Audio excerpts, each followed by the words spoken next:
امریکی مصنف ڈینیل مارکی اپنی کتاب نو ایگزٹ فرام پاکستان میں لکھتے ہیں کہ ہم امریکنز پاکستان کو نہیں چھوڑ سکتے۔ اس کی وہ 3 وجوہات بتاتے ہیں کہ پہلی وجہ ہے کہ پاکستان کا نیوکلیئر میزائل پروگرام اتنا بڑا اور اتنا ایکسٹینسو ہے کہ اس پر نظر رکھنے کے لیے ہمیں مسلسل پاکستان کے ساتھ انگیج رہنا پڑے گا۔ دوسری وجہ وہ بتاتے ہیں کہ پاکستان دنیا کا وہ واحد ملک ہے جس کے چین کے سول ملٹری قیادت کے ساتھ گہرے تعلقات ہیں۔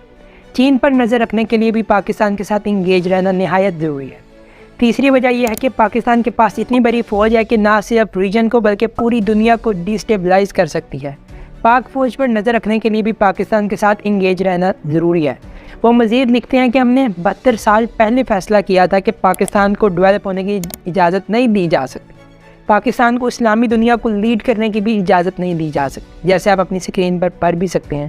اس کے لیے ہم نے کچھ طریقے اپنائے ہیں، وہ یہ کہ پاکستان کو اتنا ڈیسٹیبلائز کرو کہ ہم مینیج کر سکیں، اور ہم ڈیسٹیبلائز اس طرح کرتے ہیں کہ ہم پاکستانی لیڈرز کو خرید لیتے ہیں، جن میں پولیٹیکل لیڈرز، سول بیوروکریسی کے افسران، جرنلسٹ اور میڈیا ہاؤسز بھی شامل ہیں۔ ڈینیل مارکی مزید اپنی کتاب میں لکھتے ہیں کہ پاکستانی لیڈرز خود کو بہت تھوڑی قیمت پر بیچ دیتے ہیں، اتنی تھوڑی قیمت کہ انہیں امریکہ جانے کا ویزا مل جائے یا ان کے بچوں کو اسکالرشپ مل جائے۔